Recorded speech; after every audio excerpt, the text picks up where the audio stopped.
Hey man, listen. Let me tell you something, man. Let me tell you something. All right.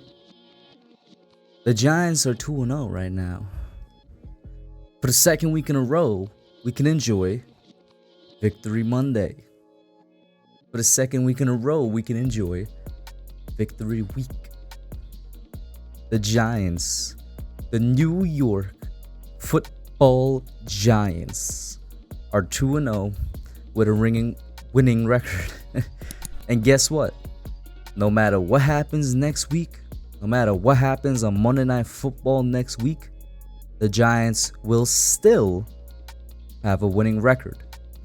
In fact, the only way the Giants will have a losing record is if we lose 2 weeks in a row. And quite frankly, with this team, I don't see us losing 2 weeks in a row right now. One of those 2 weeks, maybe. 2 weeks in a row, I don't know. That rhyme, don't hit the player, hit the game, bars. But let me not get ahead of myself. I came here today to talk to y'all about players on the Giants that need their recognition, that deserve all the praise in the world right now, man. That without these guys, we are not standing at this 2-0 record. And before I go into those players, of course, as usual, I will do this until they give me reason not to do this. I gotta give credit to the coaches. Had a big video last week about that. Probably be linking it right above here about now. The coaching is so elite with this staff right now that week in, week out for 2 weeks, we've seen them outcoach the opposing players, outcoach that opposing coaching staff. Major prop goes to Brian Daboll. Major props goes to Mike Kafka. Their second half adjustments are elite. But I think the biggest props, all of you guys know who I'm going to give it to, goes to Donwing Martindale. Thank you to the Ravens, and thank you for John Harbaugh for letting that man go, for not trusting him that he could adjust his coaching style and his ways. And he did exactly that with the New York Giants. And we're sitting here with, quite frankly, one of the best defenses in the NFL right now.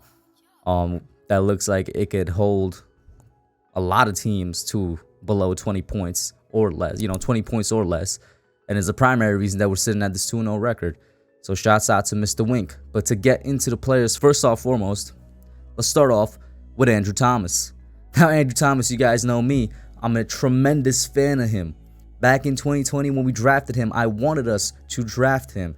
At some points in 2020, it felt like I was the only dude on the dude's side.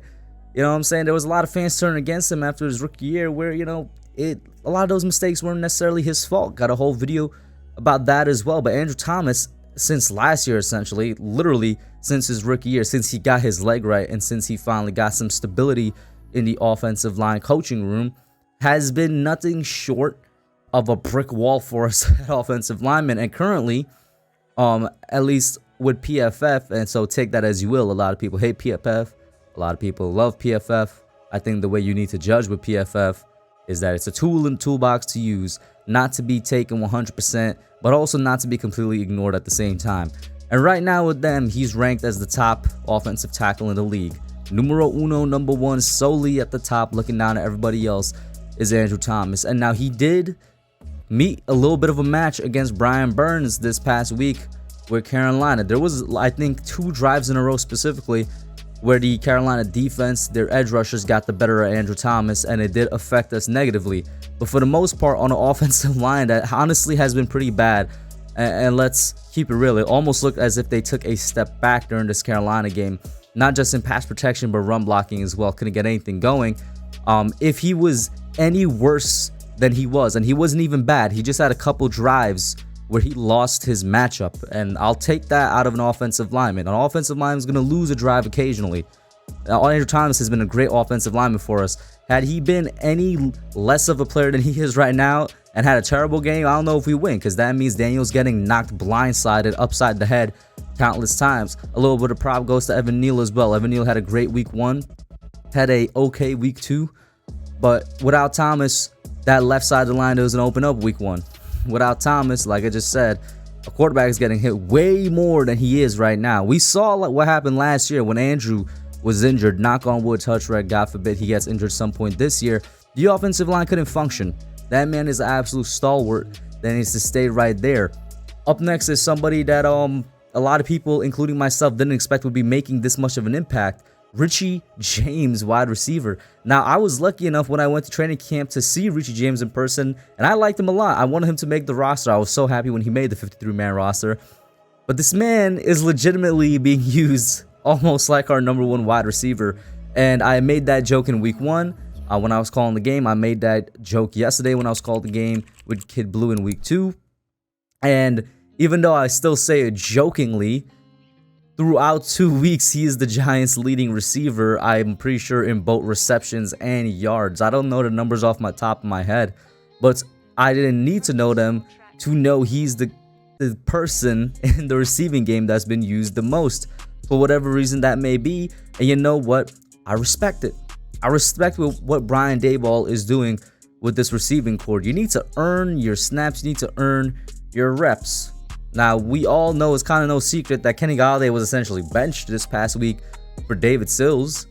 And who knows what happens if Kenny Golladay is in there. I'm not a seer. I can't see the future or see other outcomes. Maybe we win the game with an even larger margin. Maybe nothing changed, or maybe, God forbid, we lose the game. But whatever happens, we're 2-0 with this unorthodox wide receiver group and an unorthodox rotation at it, because you would assume your top 3 receivers would be Kenny Golladay, Kadarius Toney, Wan'Dale Robinson. Now, Wan'Dale Robinson is injured, but those other 2 guys are presumed healthy, and they've been used extremely sparingly. Let me not spend too much time on that, though, and I'll get back to Richie James.